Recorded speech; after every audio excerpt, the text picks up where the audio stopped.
कहानी की शुरुआत में हमारी मुलाकात हेनरी नाम के एक आदमी से होती है जो कि अपने पालतू कुत्ते के लिए जंगल से शिकार करके लाया था। और जब वो उसे खिलाने के लिए उसके पास जाता है तो फिर वो देखता है कि वो बहुत ही बुरी तरह से घायल होकर मरा हुआ है। और जब वो उसकी बॉडी को देख रहा होता है तभी उस कुत्ते की बॉडी ब्लास्ट हो जाती है जिसका ब्लड उसके ऊपर भी गिर जाता है। अब यहीं से सीन कट होता है और हम 5 दोस्तों को देखते हैं जिनका नाम पॉल, बर्ट, कैरन और जर्सी होता है। वो लोग अपने वेकेशन को एंजॉय करने के लिए अपनी गाड़ी से उसी जंगल की ओर जा रहे थे जहाँ पर उन्होंने एक कैबिन को पहले से ही बुक किया हुआ था। अब रास्ते में वो सभी रेस्ट करने के लिए एक स्टोर पर रुकते हैं और जहाँ पर उन्हें एक बच्चा मिलता है जिस बच्चे ने रैबिट का मास्क लगा रखा था। अब पॉल उसे हेलो करने के लिए अपने हाथ को उसके सामने बढ़ाता है लेकिन वो बच्चा अचानक से उसके हाथ को काटने लगता है और उसी समय ही वहाँ पर स्टोर का मैनेजर आ जाता है जो कि उस लड़के का डैड था। अब वो ये देखकर अपने बच्चे को काफी डांटता है और इन लोगों को बताता है कि मेरा बेटा बाकी बच्चों की तरह नहीं है और ये उल्टी सीधी हरकत कर देता है, इस वजह से मैं आप लोगों से माफी मांगता हूँ और इससे दूर रहने की सलाह देता हूँ। इसके बाद वो पॉल को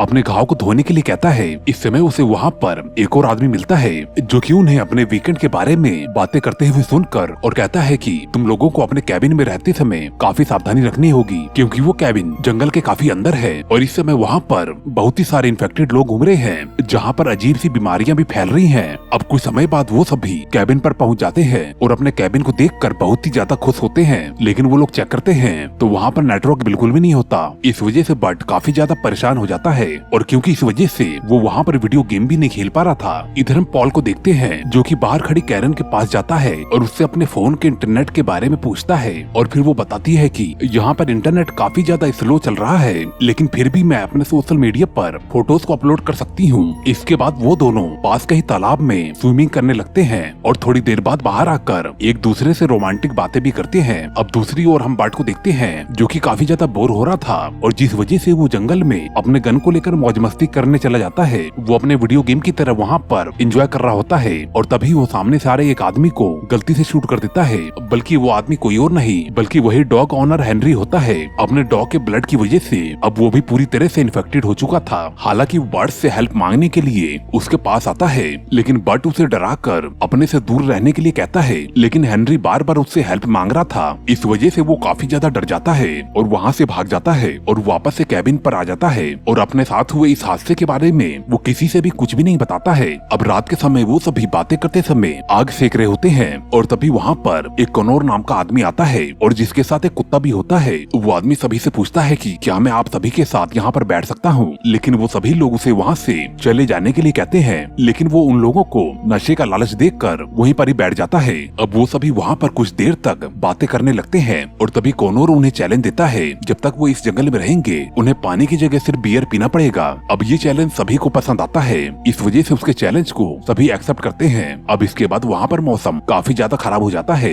इस वजह से कॉनोर अपने डॉग के साथ वहाँ से वापस चला जाता है और वो सभी वापस से अपने कैबिन में आ जाते हैं। वो सब वहाँ पर बैठकर बातें कर ही रहे होते हैं तभी उनके डोर पर कोई आता है। अब दरवाजा खोलने पर सामने हेनरी होता है जिसकी मुलाकात दिन में बर्ट से हुई थी। हेनरी उन सभी को मदद के लिए कहता है और कहता है कि मैं बहुत ही ज्यादा बीमार हूँ, प्लीज जल्दी से मुझे किसी डॉक्टर के पास ले चलो। उसी समय ही वहाँ पर बर्ट आ जाता है और अब उसे देखकर हेनरी उसकी तरफ इशारा करने वाला होता है कि इसने मुझे गोली मारी थी, लेकिन उससे पहले ही बर्ट जल्दी से डर कर दरवाजा बंद कर देता है। बाकी लोग उसे ऐसा करने से मना करते हैं क्योंकि बाकी सभी हेनरी की हेल्प करना चाहते थे, लेकिन तभी वो लोग देखते हैं कि हेनरी बाहर से उनकी गाड़ी को चुरा कर ले जाने वाला है। इस वजह से सभी लोग भागते हुए बाहर जाते हैं और अब बर्ट हेनरी को गन पॉइंट करके उसे गाड़ी से उतरने के लिए कहता है और तभी सभी लोग देखते हैं कि हेनरी की बॉडी मेल्ट होने लगी है और जब वो नीचे उतरता है तो सभी लोग उसे दूर रहने के लिए कहते हैं। और पॉल के हाथ में एक मसाल होता है और जिसकी मदद से वो उसे डराने की कोशिश कर रहा था, लेकिन गलती से वो मसाल को नीचे गिरा देता है और जिस वजह से हेनरी के अंदर आग लग जाती है और वो बहुत ही बुरी तरह से जलने लगता है और जिसके बाद वो चिल्लाते हुए जंगल की ओर भाग जाता है। अब इसके बाद सभी लोग कैबिन के अंदर आ जाते हैं और इस इंसिडेंट के बारे में डिस्कस करते हैं और तब कैरन बोलती है कि शायद इस बारे में हमें पुलिस को बता देना चाहिए और जिस बात पर सभी लोग हाँ भी बोल देते हैं, लेकिन उनके पास पुलिस से कांटेक्ट करने का कोई भी तरीका नहीं होता है क्योंकि इस जंगल में कोई नेटवर्क भी नहीं आ रहा होता है और अब तो उनकी गाड़ी भी ब्लड से भीगकर इन्फेक्टेड हो चुकी थी। इस वजह से बर्ट सभी को बताता है कि अब अगली सुबह में हम सभी लोग मिलकर अपनी गाड़ी को ठीक करेंगे और यहाँ से निकलकर इसके बारे में सारी बात पुलिस को बता देंगे। अब अगली सुबह हम पॉल और बर्ट को जंगल में चलते हुए देखते हैं जो कि वहाँ पर किसी की हेल्प मांगने के लिए उसे ढूंढ रहे थे और तभी उन्हें पास के गोडाउन से कुछ आवाजें सुनाई देती हैं और जब वो दोनों वहाँ पर जाते हैं उन्हें वहाँ पर एक लेडी मिलती है जो कि एक पिग को काट रही होती है और तभी वो उन्हें बताती है कि इस जंगल में रहने वाले सभी पिग इन्फेक्टेड हो चुके हैं और इस वजह से उन्हें मार देना ही बेहतर है। और अब वो दोनों उस लेडी से पूछते हैं कि क्या यहाँ पर पास में कोई मैकेनिक है जिससे कि हमारी गाड़ी ठीक हो सके, और वो लेडी बताती है कि यहाँ पर कहीं पर भी कोई भी मैकेनिक नहीं है। अगर तुम्हें मैकेनिक चाहिए तो तुम्हें शहर में जाना पड़ेगा, और अगर तुम्हें शहर जाना है तो तुम मेरे साथ चल सकते हो क्योंकि मैं अपने घर से टॉय ट्रक को कॉल कर दूंगी जो कि तुम्हें शहर लेकर जाएगा। अब उसकी ये बात सुनकर वो दोनों काफी खुश होते हैं। उस लेडी के घर जाने पर जब वो दोनों अपने साथ में हुए इंसिडेंट को उसे बताने की कोशिश करते हैं तो फिर वो लेडी उन्हें हेनरी का फोटो दिखाती है जो कि उसका कजन होता है और उनसे पूछती है कि क्या वो यही आदमी है। ये देखकर वो दोनों डर जाते हैं और अपनी बात को बदल देते हैं और कहते हैं कि नहीं, ये वो आदमी नहीं है, और बहाना मार के वहाँ से तुरंत ही निकल जाते हैं। इसके बाद हम देखते हैं कि उनके कैबिन के पास एक पुलिस ऑफिसर जिसका नाम विंस्टन है वो उनके पास आकर पूछताछ करती है। उसे देखकर पॉल उसे बताता है कि पिछले रात में ही एक इन्फेक्टेड आदमी उनके ऊपर हमला कर दिया था। ये सुनकर ऑफिसर कहती है कि तुम मुझे सब कुछ डिटेल में बताओ ताकि मैं एक रिपोर्ट ले सकूं। और इसी दौरान हम देखते हैं कि विंस्टन पॉल के साथ काफी अजीब व्यवहार भी कर रही थी। अब पॉल उससे अपनी हेल्प के लिए एक गाड़ी मांगता है और वो ऑफिसर कहती है कि मैं बहुत ही जल्दी ही तुम्हारे लिए एक गाड़ी भेज दूंगी, और ये कहकर वो वहाँ से निकल जाती है। और अब इधर पॉल और बर्ट दोनों ही मिलकर अपनी गाड़ी को साफ कर रहे होते हैं और तभी वहाँ पर कॉनोर का डॉग आ जाता है जो कि अब इन्फेक्टेड हो चुका था और वो वहाँ पर आकर उन दोनों को बहुत ही बुरी तरह से घूरने लगता है। ये देखकर पॉल उसे मारने ही वाला होता है और तभी मर्सी वहाँ पर आकर उसके आसपास में फायरिंग करके उसे वहाँ से भगा देती है। इसके बाद हम कैबिन में कैरन को सोते हुए देखते हैं और अब जिसके पास पॉल आकर बैठता है लेकिन उसे सोता हुआ देखकर वो अब वापस जाने लगता है, लेकिन वो उसे रोक लेती है और अपने पास सोने के लिए कहती है। और अब इस दौरान वो दोनों एक दूसरे से अट्रैक्ट होकर एक दूसरे को किस करने लगते हैं और तभी अचानक से कैरन को बहुत ही तेज दर्द होने लगता है। ये देखकर पॉल उसके ऊपर पड़ी हुई चादर को हटाता है तो इसके बाद वो देखता है कि अब कैरन भी बहुत ही बुरी तरह से इन्फेक्टेड हो चुकी है और ये देखकर वो बहुत ही ज्यादा डर जाता है। और इसके बाद वो बाहर खड़े अपने बाकी दोस्तों को आवाज लगा के बुलाता है। अब वो सब भी अंदर आके देखते हैं तो बहुत ही ज्यादा हैरान हो जाते हैं। इधर कैरन चिल्ला चिल्ला कर उन सभी से हेल्प मांग रही थी लेकिन बर्ट सभी को रोकता है और इन्फेक्टेड होने की वजह से उसे अपने बेड पर ही रहने के लिए कहता है। और अब बाकी लोग कहते हैं कि हमें उसकी हेल्प करनी होगी, लेकिन बर्ट उन्हें समझाता है कि ऐसा करने से हम सभी लोग इन्फेक्टेड हो सकते हैं और एक एक करके मारे जा सकते हैं। इस वजह से हमें कैरन से दूरी बनाकर रखना होगा।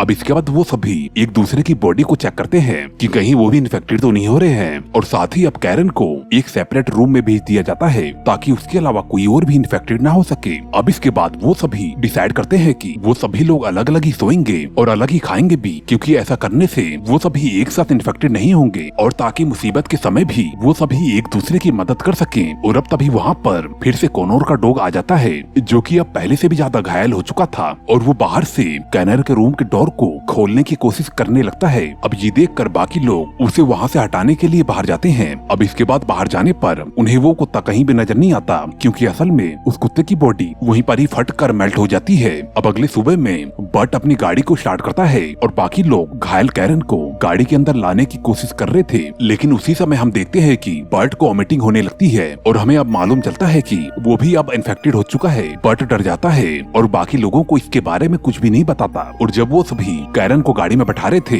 तभी जैक उन्हें ऐसा करने से रोकता है, लेकिन बाकी लोग वहाँ पर कैरन को अकेला छोड़कर बिल्कुल भी नहीं जाना चाहते थे। उसी समय जैक ये नोटिस कर लेता है कि अब बर्ट भी इन्फेक्टेड हो चुका है, लेकिन तभी बर्ट गुस्से में अकेला ही वहाँ से गाड़ी को लेकर निकल जाता है। और अब जिसके बाद जैक भी वहाँ से निकलने लगता है और तभी मर्सी उसे रुकने के लिए कहती है, लेकिन वो कहता है कि मैं यहाँ पर इन्फेक्टेड लोगों के बीच बिल्कुल भी नहीं रुकने वाला, क्योंकि पहले से सभी लोग तुम लोगों की वजह से एक एक करके सभी लोग इन्फेक्टेड हो रहे हैं। अब ये कहकर वो वहाँ से चला जाता है। इसके बाद पॉल कैरन के सभी यूज्ड कपड़ों को एक थैले में भर के वहाँ से फेंक देता है ताकि वो इन्फेक्शन से सबको बचा सके। इसके बाद वो और मर्सी जब बातें कर रहे होते हैं तो फिर मर्सी उसे कहती है कि दरअसल हम लोग भी बाकी लोगों की तरह यहाँ पर सड़ सड़ कर मरने वाले हैं। इसके बाद वो दोनों बातों ही बातों में एक दूसरे के करीब आ जाते हैं और एक दूसरे से इंटीमेट होने लगते हैं। और फिर हम इसके बाद देख सकते हैं कि अब मर्सी भी इन्फेक्टेड हो चुकी है। अब दूसरी ओर बर्ट अपनी गाड़ी को लेकर उसी स्टोर पर पहुँचता है और जहाँ पर वो मैनेजर उसकी हालत को देखकर समझ जाता है कि अब बर्ट भी इन्फेक्टेड हो चुका है।